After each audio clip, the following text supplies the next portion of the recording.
Good morning to ആൾ. അപ്പോൾ നമ്മൾ കഴിഞ്ഞ ക്ലാസ്സിൽ പഠിച്ചത് ഡയറക്റ്റ് പ്രൊഡക്റ്റ് ആണ്. പിന്നെ ഗ്രൂപ്പിൻ്റെ ഡയറക്റ്റ് പ്രൊഡക്റ്റ് എങ്ങനെയാണെന്ന് പഠിച്ചു. അതൊരു ഗ്രൂപ്പാണ് എന്ന് നമ്മൾ പ്രൂവ് ചെയ്യുകയും ചെയ്തു. പിന്നെ നമ്മൾ കുറച്ച് എക്സാമ്പിൾസ് കണ്ടു, എങ്ങനെ ഡയറക്റ്റ് പ്രൊഡക്റ്റ് സൈക്ലിക് ഗ്രൂപ്പായ ഡയറക്റ്റ് പ്രൊഡക്റ്റിന് നമ്മളൊരു എക്സാമ്പിൾ കണ്ടു. സൈക്ലിക് ഗ്രൂപ്പ് അല്ലാത്ത ഡയറക്റ്റ് പ്രൊഡക്റ്റിന് നമ്മൾ എക്സാമ്പിൾ കണ്ടു. Z2 ക്രോസ് Z3 എടുത്തപ്പോൾ അതിലൊരു 1 എന്ന ജനറേറ്റർ നമുക്ക് കിട്ടി. സോ അതൊരു സൈക്ലിക് ഗ്രൂപ്പാന്ന് പറഞ്ഞു. Z3 ക്രോസ് Z3 എടുത്തപ്പോൾ അതിലൊരു ജനറേറ്റർ നമുക്ക് കണ്ടുപിടിക്കാൻ പറ്റിയില്ല. സോ അതെന്തല്ല, സൈക്ലിക് ഗ്രൂപ്പ് അല്ല എന്ന് പറഞ്ഞു. അതുപോലെ Z2 ക്രോസ് Z2 എടുത്തപ്പോഴും നമുക്ക് അതിലൊരു ജനറേറ്റർ കണ്ടുപിടിക്കാൻ പറ്റിയില്ല. അതുകൊണ്ട് സൈക്ലിക് ഗ്രൂപ്പ് അല്ല എന്ന് പറയാൻ പറ്റി. ഇനി ഇതേപോലെ നമ്മളൊരു പുതിയ തിയറാണ് പഠിക്കാൻ പോകുന്നത്. വളരെ ഇമ്പോർട്ടൻ്റ് ആണ്. യൂണിവേഴ്സിറ്റി എക്സാമിനും മിക്ക യൂണിവേഴ്സിറ്റി എക്സാമിനും ചോദിക്കാറുള്ള ഒരു ക്വസ്റ്റ്യൻസ് ആണ് കേട്ടോ ഇത്. അപ്പോൾ എന്താന്ന് നോക്കാം. ഇവിടെ ഈ തിയറത്തിൽ എന്താ പറയുന്നത്, ആദ്യം സ്റ്റേറ്റ്മെൻ്റ് ഒന്ന് വായിച്ച് നോക്കൂ. തിയറം 11.5 ആണ്. The group Zm cross Zn is cyclic if isomorphic to Zmn if and only if m and n are relatively prime, that is the GCD of Mn is 1. അതായത് the direct product of the group Zm cross Zn എന്ന് പറയുന്നത് cyclic ആണ് and is isomorphic to Mn ആണെങ്കിൽ if and only if m and n are എന്തായിരിക്കണം, relatively prime ആയിരിക്കണം. അതേപോലെ തന്നെ m and n relatively prime ആണെങ്കിൽ Zm ക്രോസ് Zn എന്ന് പറയുന്നത് ഐസോമോർഫിക് ടു Zmn ആയിരിക്കണം. ക്ലിയർ ആണോ? അപ്പോൾ നമ്മളൊരു എക്സാമ്പിൾ ചെയ്തിട്ടുണ്ട്. Z2 cross Z3 2ഉം 3ഉം എന്തുതന്നെയാണ്, relatively പ്രൈമാണ്. അപ്പോൾ Z2 ക്രോസ് Z3 എന്ന് പറയുന്നത് സൈക്ലിക്കുമാണ് and is isomorphic to Z6 ആണ് എന്ന് പറയാൻ പറ്റും. അതുപോലെ നമ്മളൊരു എക്സാമ്പിൾ ചെയ്ത് Z3 ക്രോസ് Z3 ചെയ്തു. 3ഉം 3യുടെയും റിലേറ്റീവ്ലി പ്രൈം അല്ല അല്ലേ, GCD 1 അല്ല. അപ്പോൾ നമുക്ക് എന്ത് പറയാൻ പറ്റില്ല, Z3 ക്രോസ് Z3 സൈക്ലിക്കും അല്ല ആൻഡ് നോട്ട് ഐസോമോർഫിക് ടു എന്താണ്, Z9 ആണെന്ന് പറയാൻ പറ്റും. അതുപോലെ Z2 ക്രോസ് Z2 2ഉം 2ൻ്റെ GCD എന്താണ്, 1 അല്ല. അതുകൊണ്ട് Z2 ക്രോസ് Z2 ആരോട് ഐസോമോർഫിക് അല്ല ആവില്ല, Z4നോട് ഐസോമോർഫിക് ആവില്ല. അതുകൊണ്ട് തന്നെ നമുക്ക് എന്ത് പറയാം, Z2 ക്രോസ് Z2 എന്തല്ല, ഒരു സൈക്ലിക് ഗ്രൂപ്പ് അല്ല എന്ന് പറയാൻ പറ്റും. അതേപോലെ ഈ തിയറം പറയുന്നത് എമ്മും എന്നും റിലേറ്റീവ്ലി പ്രൈം ആണെങ്കിൽ Zm cross Zn cyclic and is isomorphic to Zmn. Clear ആണ്. അപ്പോൾ നമ്മളത് രണ്ട് കേസായിട്ടാണ് പ്രൂവ് ചെയ്യുന്നത്, കാരണം ഇഫ് ആൻഡ് ഓൺലി ഇഫ് ആയതുകൊണ്ട്. അപ്പോൾ ഫസ്റ്റ് സപ്പോസ് ചെയ്യാണ്, suppose that m and N are relatively prime. എമ്മും എന്നും റിലേറ്റീവ്ലി പ്രൈം ആണ് നമ്മൾ സപ്പോസ് ചെയ്തു. We have to show that the group Zm cross Zn is isomorphic to Zmn. അപ്പോൾ നമ്മൾ എന്ത് പ്രൂവ് ചെയ്യണം, Zm cross Zn is isomorphic to Zmn എന്ന് പ്രൂവ് ചെയ്യണം. Consider the cyclic subgroup of Zm cross Zn generated by 1 കൊണ്ട് generate ചെയ്യുന്ന ഒരു cyclic sub group Zm cross Zn cyclic sub group നമ്മൾ കൺസിഡർ ചെയ്യണം. The order of the cyclic subgroup generated by 1 is the order of the element 1. നമുക്കറിയാം ഒരു cyclic sub ഗ്രൂപ്പിൻ്റെ order എന്ന് പറയുന്നത് അതിൻ്റെ ജനറേറ്ററിൻ്റെ ഓർഡറും ഈക്വൽ ആയിരിക്കണം. അപ്പോൾ നമ്മൾ ഈ സൈക്ലിക് സബ് ഗ്രൂപ്പിൻ്റെ ഓർഡർ ജനറേറ്റഡ് ബൈ 1 കാണാൻ വേണ്ടിയിട്ട് എന്ത് ചെയ്താൽ മതി, 1ൻ്റെ ഓർഡർ കണ്ടുപിടിച്ചാൽ മതി. That is the order of cyclic subgroup is the smallest power of 1 that gives the identity. നമുക്കറിയാം ഒരു ഓർഡർ കണ്ടുപിടിക്കുക എന്ന് പറഞ്ഞാൽ എന്താ, least positive integer n such that a⁻n equal to e. അപ്പോൾ ഇവിടെ 1ൻ്റെ സ്മോളസ്റ്റ് പവർ ഐഡൻറ്റിറ്റി ആയിട്ട് കിട്ടുന്നത് ഏതാണോ അതായിരിക്കും എന്ത് വരിക, ഈ സൈക്ലിക് സബ് ഗ്രൂപ്പിൻ്റെ ഓർഡർ എന്ന് പറയുന്നത്. Here taking a power of 1 in our additive notation is equivalent to adding 1 to itself repeatedly. അപ്പോൾ നമ്മൾ ഓർഡർ കണ്ടുപിടിക്കാൻ എന്ത് ചെയ്യണം, ഇവിടെ നമ്മൾ അഡിറ്റീവ് നൊട്ടേഷൻ ആയതുകൊണ്ട് 1 ഇങ്ങനെ ആഡ് ചെയ്തിട്ട് ഐഡൻറ്റിറ്റി 0 എപ്പോൾ കിട്ടുന്നു നോക്കുക. അതായിരിക്കും നമ്മുടെ അങ്ങനെ വരുന്ന ലീസ്റ്റ് നമ്പർ ഏതാണോ അതാണ് നമ്മൾ ഓർഡർ എന്ന് പറയുന്നത്. Under addition by component the first component 1 in Zm yield 0 only after m summons to n summons and so on. അപ്പോൾ നമ്മൾ 1 ഇങ്ങനെ റിപ്പീറ്റ് ആഡ് ചെയ്ത് 0 ആവണമെങ്കിൽ അതിൻ്റെ ഫസ്റ്റ് കമ്പോണൻറ്റും സെക്കൻഡ് കമ്പോണൻറ്റും അറ്റ് എ ടൈം എന്തായിരിക്കണം 0 ആണ്. അപ്പോൾ ഫസ്റ്റ് കമ്പോണൻറ്റ് 1 ഇൻ ZM 0 ആവണമെങ്കിൽ എന്ത് വരും? ആ 1 എന്ന് പറയുന്നത് എന്തിൻ്റെ മൾട്ടിപ്പിൾ ആയിരിക്കണം? എമ്മിൻ്റെ മൾട്ടിപ്പിൾ ആയിരിക്കും. അതായത് M summons 2m summons 3m summons അങ്ങനെ ആഡ് ചെയ്യുമ്പോഴാണ് നമ്മൾ 0 വരും. ഇപ്പം നമ്മൾ Z2 ക്രോസ് Z3 എടുത്താൽ Z2 ക്രോസ് Z3 ഒരു ജനറേറ്റർ 1 ആണെങ്കിൽ ആദ്യത്തെ 1 Z2 എന്നാണ് വരുന്നത്. ആ Z2ൽ വരുന്ന 1 0 ആവണമെങ്കിൽ എന്താണ്? 1 + 1 2 മൾട്ടിപ്പിൾ മോഡുലോ 2 ആയതുകൊണ്ട് നമുക്ക് 0 വരും. ഇനി അടുത്തത് എന്ത് വരും? 1 + 1 + 3 വരും. 3 വന്നാൽ മോഡുലോ 2ൽ എന്താ വരിക? 1 ബാലൻസ് 1 വരും. ഇനി നമ്മൾ എന്ത് ചെയ്യണം? 1 + 1 + 1 + 1 4 ടൈംസ് ആഡ് ചെയ്താൽ 4 വരും. അപ്പോൾ നമുക്ക് എന്ത് വന്നു? മൾട്ടിപ്പിൾ ഓഫ് മോഡുലോ 2ൽ എന്ത് വരും? 0 വരും അല്ലേ? അപ്പോൾ നമുക്ക് പറയാൻ പറ്റും 2ൻ്റെ മൾട്ടിപ്പിൾ ആവുമ്പോഴാണ് നമുക്ക് എന്ത് വരിക? ഇത് ഫസ്റ്റ് കമ്പോണൻറ്റ് 0 ആവാന്ന് വരും. അപ്പോൾ ഇവിടെ എമ്മിൻ്റെ മൾട്ടിപ്പിൾ ആണ്. അതായത് M summons 2m summons add ചെയ്താൽ എന്ത് വരുള്ളൂ? ഫസ്റ്റ് കമ്പോണൻറ്റ് 0 എന്ന് വരുള്ളൂ. അതേപോലെ the second component 1 in Zn yield 0 only after n summons 2n summons and so on. അതുപോലെ സെക്കൻഡ് കമ്പോണൻറ്റ് എവിടെ നിന്നാണ് എടുക്കുന്നത്? Zn എന്നാണ് എടുത്തത്. ആ 1 എന്ന് Zn നിന്ന് എടുത്താൽ അത് 0 ആവണമെങ്കിൽ എത്ര പ്രാവശ്യം ആഡ് ചെയ്യണം? n summons 2n summons etcetera എന്ന് പറയും. ഇപ്പോൾ നമ്മൾ Z2 ക്രോസ് Z3ൽ Z3ത്തെ 1 ആണ് എടുക്കുന്നതെങ്കിൽ ആദ്യം 3 പ്രാവശ്യം ആഡ് ചെയ്താൽ 0 ആവും. പിന്നെ 6 പ്രാവശ്യം ആഡ് ചെയ്താലാണ് 0 വരിക അല്ലേ? അപ്പോൾ നമുക്ക് 2n സമൻസ് 3n സമൻസ് അങ്ങനെ വരുമ്പോഴാണ് നമുക്ക് 0 വരുന്നത്. അപ്പോൾ from them to yield simultaneously the number of summons must be multiple of both m and n. അപ്പോൾ നമുക്ക് ഇത് രണ്ടും ഒരുമിച്ച് 0 ആവണം. അതായത് ഫസ്റ്റ് കമ്പോണൻറ്റും സെക്കൻഡ് കമ്പോണൻറ്റും ഒരുമിച്ച് 0 ആവണമെങ്കിൽ എന്ത് വേണം? എമ്മിൻ്റെയും എന്നിൻ്റെയും മൾട്ടിപ്പിൾ ആയിട്ട് വന്നാൽ എന്താവുള്ളൂ? നമുക്ക് 1 1 1 1 ഇങ്ങനെ ആഡ് ചെയ്താൽ നമുക്ക് രണ്ടും 0 0 എന്ന ഐഡൻറ്റിറ്റി നമുക്ക് കിട്ടുള്ളൂ. But we know that the smallest number that is multiple of both m and n will be mn if and only if m and n are relatively prime. But we know that നമുക്കറിയാം എങ്ങനെ smallest number, അതായത് എമ്മിൻ്റെയും എന്നിൻ്റെയും multiply വരുന്ന smallest number mn ആവണമെങ്കിൽ ഈ എമ്മും എന്നും എന്തായിരിക്കണം? Relatively prime ആയിരിക്കണം. ഇപ്പോൾ 2ഉം 3ഉം റിലേറ്റീവ്ലി പ്രൈം ആയതുകൊണ്ടാണ് നമുക്ക് 2 × 3 എന്ന് പറയുന്നത് 6 ആണെന്ന് വരിക അല്ലേ?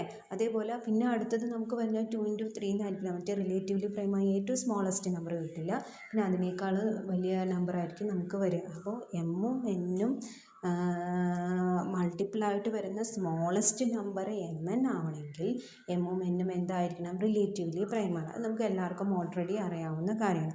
അപ്പോൾ so in this case 1 1 generate a cyclic subgroup of order mn. അപ്പോൾ നമുക്കറിയാം ഓർഡർ mn ഉള്ള ഒരു സൈക്ലിക് സബ് ഗ്രൂപ്പാണ് 1 1 ജനറേറ്റ് ചെയ്യുന്ന സൈക്ലിക് സബ് ഗ്രൂപ്പ് എന്ന് പറയുന്നത്.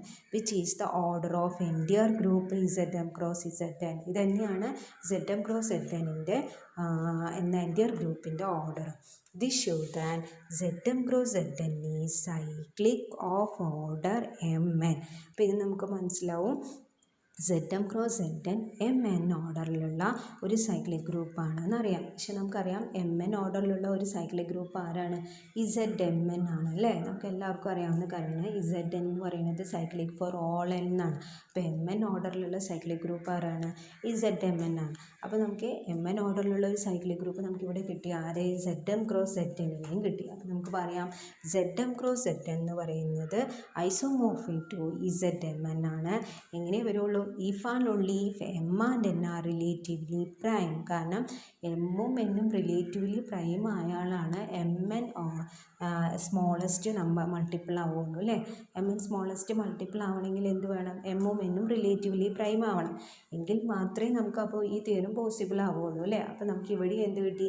Zm cross Zn is cyclic and is isomorphic to Zmn ആവണമെങ്കിൽ m and n ആർ എന്തായിരിക്കണം?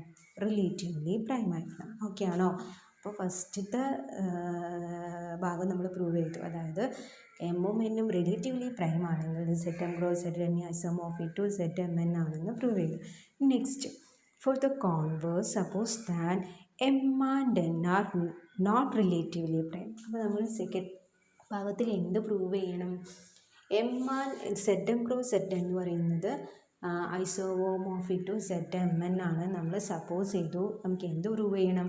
M and N are relatively prime ആണ് എന്ന് പ്രൂവ് ചെയ്യണം. സപ്പോസ് നമ്മൾ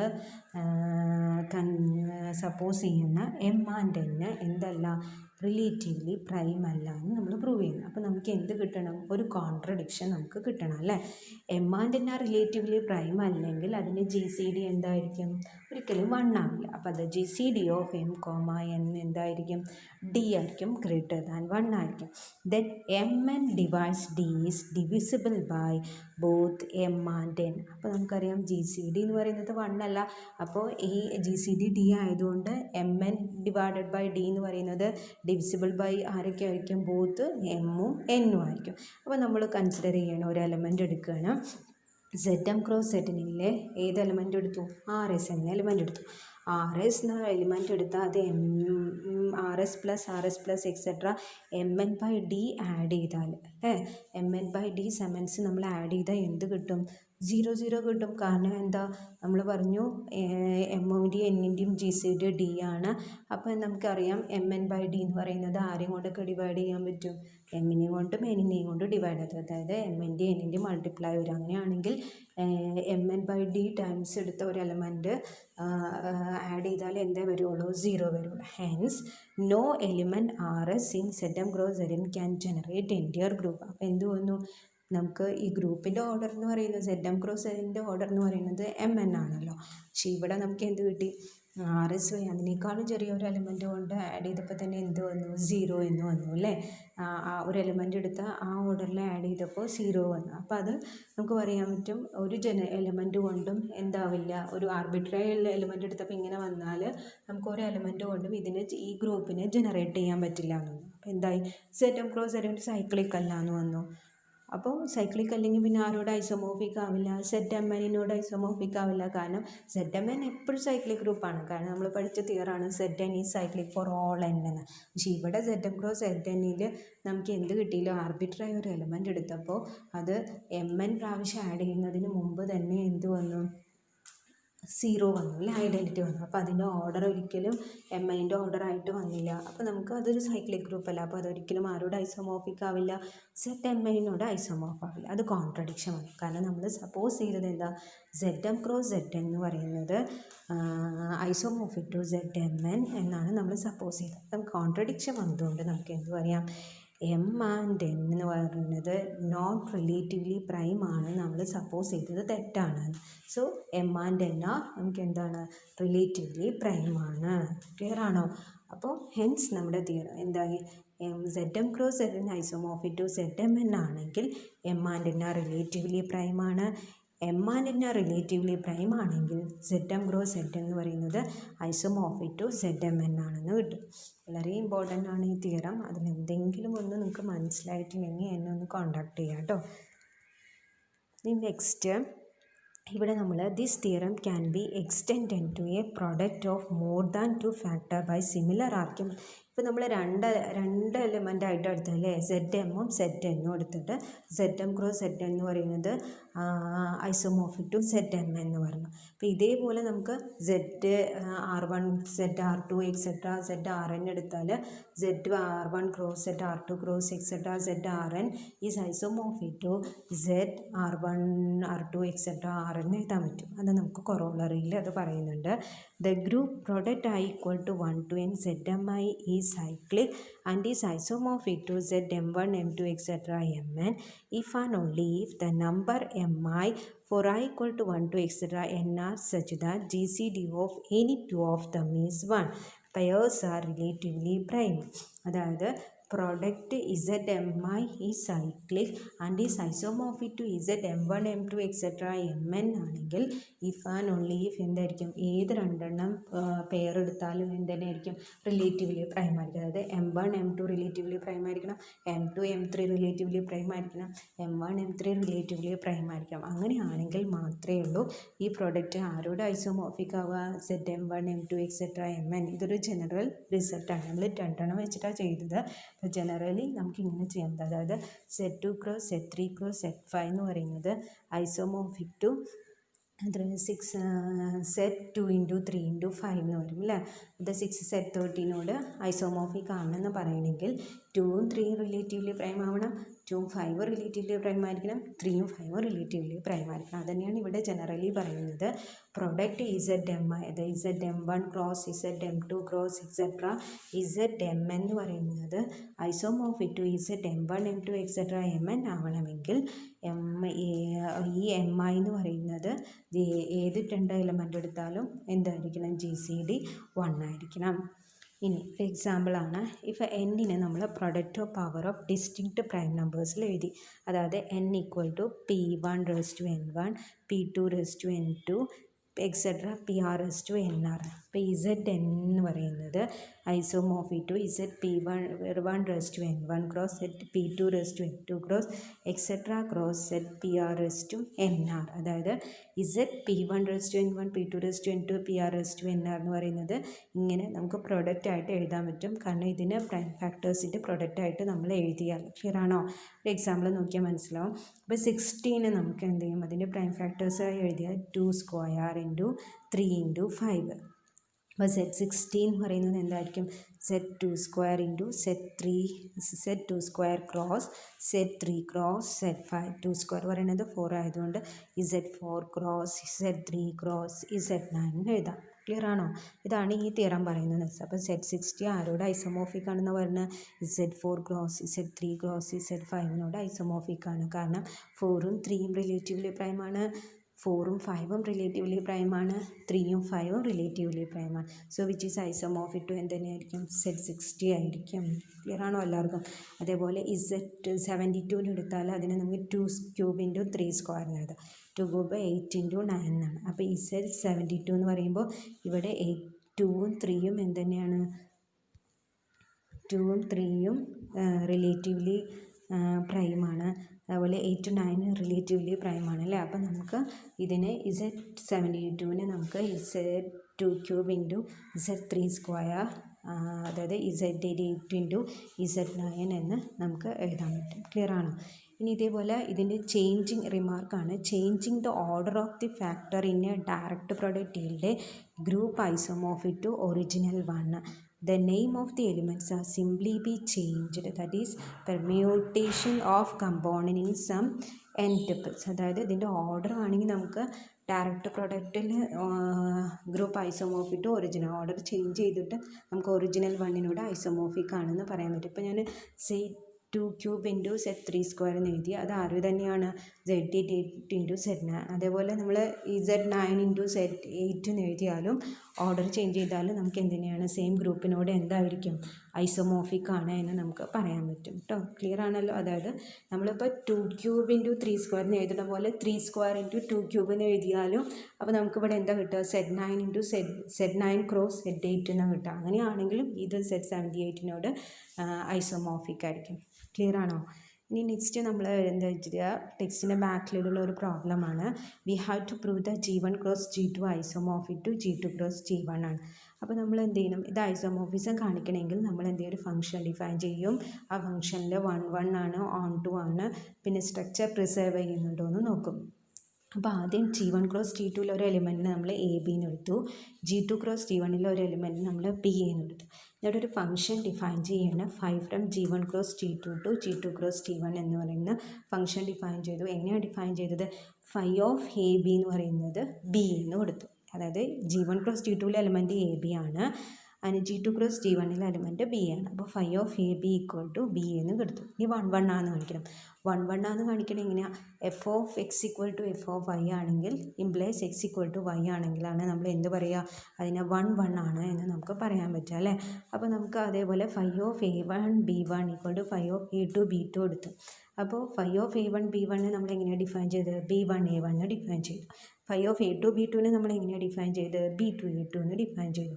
അപ്പോൾ X A B equal to C D ആണെങ്കിൽ നമുക്ക് പറയാം എ ഈക്വൽ ടു സി ആണ്, ബി ഈക്വൽ ടു ഡി ആണ്. അതേപോലെ ഇവിടെ B one A one equal to B two A two ആണെങ്കിൽ B one equal to B two ആണ്, A one equal to A two ആണ്. അപ്പോൾ എന്ത് വന്നു, എ വൺ ബി വൺ ആരോട് ഈക്വൽ ആണ്, എ ടു ബി ടുവിനോട് ഈക്വൽ ആണെന്ന് വന്നു. So f of X equal to F of Y ആണെങ്കിൽ എക്സ് ഈക്വൽ ടു വൈ എന്ന ഫോമിൽ കിട്ടി. സോ ഫൈ എന്ന് പറയുന്നത് എന്തായി, 1 1 ആണെന്ന് കിട്ടി. ഇനി ഓൺ ടു കിട്ടണമെങ്കിൽ ഒരു എലമെൻ്റ് എടുത്താൽ ഇപ്പുറത്തെ ഒരു എലമെൻ്റ് എക്സിസ്റ്റ് ചെയ്യുന്നു എന്ന് പറയണം. അപ്പോൾ നമുക്ക് ജി ടു ക്രോസ് ജി ടുവിൽ ഒരു എലമെൻ്റ് ബി എന്ന് എടുത്തു. അപ്പോൾ നമുക്കൊരു function phi of A B equal to b a എന്ന് നമുക്ക് എക്സിസ്റ്റ് ചെയ്യണം അല്ലേ. അപ്പോൾ നമുക്ക് ലെറ്റ് എ ബി എന്ന് പറയുന്ന element G one cross g ടുവിൽ എടുത്താൽ നമ്മുടെ ഡെഫിനീഷൻ പ്രകാരം എന്ത് തന്നെയാണ്, ഫൈ ഓഫ് എ ബി എന്ന് പറയുന്നത് ബി ആണ്. അപ്പോൾ നമ്മൾ ഏത് element g two cross g വണ്ണിൽ നിന്ന് എടുത്താലും ഇങ്ങനെ ഒരു എലമെൻ്റ് എവിടെ കിട്ടും, നമുക്ക് ജി വൺ ക്രോസ് ജി ടുവിൽ എക്സിസ്റ്റ് ചെയ്യും. സോ ഫൈ എന്താണ്, ഓൺ ടു ആണെന്ന് കിട്ടി. നെക്സ്റ്റ് പ്രിസർവ് ചെയ്യണം അല്ലേ, അതായത് നമ്മുടെ ഫംഗ്ഷൻ പ്രിസർവ് ചെയ്തു എന്ന് പറയണം. Phi of A one B one, അതായത് നമ്മൾ homomorphism, phi of A B equal to phi of a into phi of b എന്ന് പറയില്ലേ, അതേപോലെ phi of A one B one A two B two, കാരണം ഇതിലുള്ള എലമെൻറ്റ് പറയുന്നത് g one cross g ടുത്തെ എലമെൻ്റാണ്. അപ്പോൾ അതിൻ്റെ form a one B one g a two B two എന്നുള്ള ഫോമിലാണല്ലോ. അപ്പോൾ phi of A one B one A two B ടുവിനെ phi of A one A two B one B two, കാരണം A one B one into A two B two പറഞ്ഞാൽ നമ്മൾ define ചെയ്തത് A one A two B one B two എന്നാണ് നമ്മുടെ operations. അപ്പോൾ നമ്മൾ ഇതിനെ phi of A one A two B one B two എന്ന് എഴുതാം. Phi of A B B A ആയതുകൊണ്ട് നമുക്കിതിനെ B one B two into A one A two എന്ന് എഴുതാം. അപ്പോൾ B one B two into A one A ടുവിനെ നമുക്ക് എങ്ങനെ എഴുതാം, B one A one into B two A two എന്ന് എഴുതാം. So phi of A one B one equal to B one A one എന്ന് വെച്ചാൽ phi of A one B one ആണ്, B two A two എന്ന് വെച്ചാൽ phi of A two B two ആണ്. So function structure preserve ചെയ്തു എന്ന് പറയാൻ പറ്റും, അതായത് ഹോമോമോർഫിസം എന്നും പറയാൻ പറ്റും. ഹോമോമോർഫിസം ആണ്, 1 1 ആണ്, ഓൺ ടു ആണ്. സോ നമുക്ക് എന്ത് പറയാം, g one cross g two is isomorphic to g two cross g one ആണെന്ന് പറയാൻ പറ്റും. ക്ലിയർ ആണോ, നോക്കുക, ജസ്റ്റ് ഒന്ന് വായിച്ച് നോക്കുക. ഇതിൻ്റെ പ്രൂഫ് ഞാൻ നോട്ടിൻ്റെ PDF ഞാൻ അയച്ചു തരാം. എന്നിട്ട് ഇമ്പോർട്ടൻ്റ് ആണ് ആ ഐസോമോർഫിസം തിയറം എന്ന് പറയുന്നത്. അപ്പം നന്നായി ഒന്ന് പഠിക്കുക കേട്ടോ. പിന്നെ ഇന്നെടുത്ത വർക്ക് ഇന്ന് തന്നെ മാക്സിമം ചെയ്ത് നോക്കുക, എഴുതി കംപ്ലീറ്റ് ചെയ്ത് വെക്കുക. എന്നിട്ടൊന്ന് ജസ്റ്റ് നിങ്ങൾക്ക് പഠിക്കാൻ പറ്റിയില്ലെങ്കിൽ അത് ജസ്റ്റ് എടുത്തതൊന്ന് വായിച്ച് നോക്കുക കേട്ടോ എല്ലാവരും. ഓക്കെ.